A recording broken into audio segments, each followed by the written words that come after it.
Hello students, we have already learned that our earth is round or spherical in shape. A globe is a round model of the earth. A map is a representation of whole earth or a part of it on a flat surface. The signs and symbols help us to understand the information given on the maps.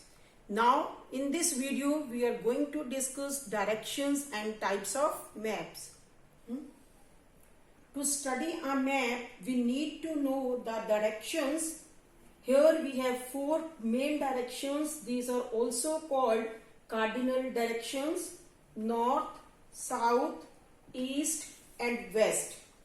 Do you know the directions on a map are shown by an arrow marked in the upper right hand corner.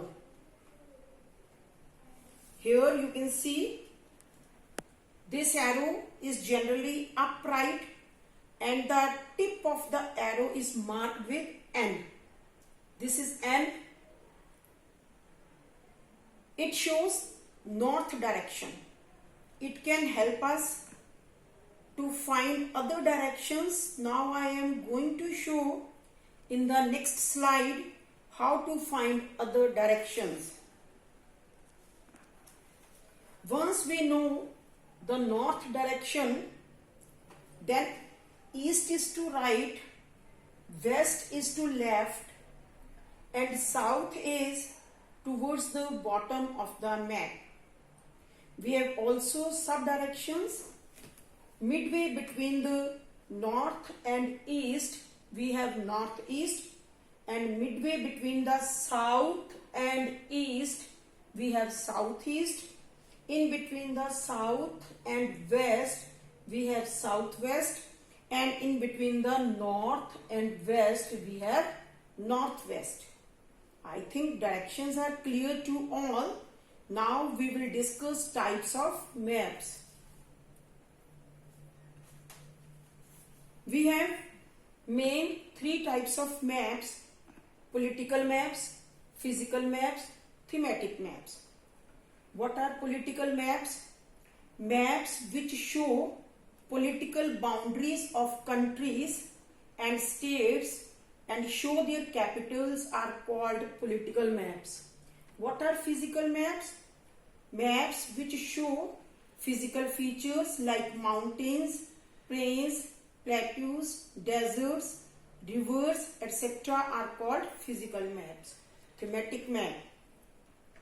Thematic map is a type of map specially designed to show a particular theme connected with a specific geographic area like population, climate, vegetation, natural resources, roads, etc. Now I am going to show you some maps. Let us see what type of map these are. This is political map of India. Why it is political map?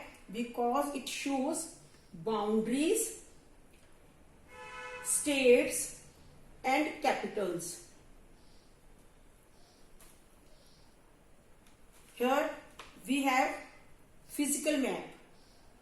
It shows physical features like mountains, plateaus, plains, desert, etc.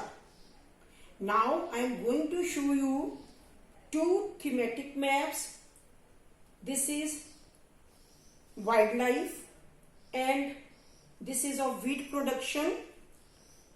They are also known as special map because they are specially designed. Thanks for watching the video.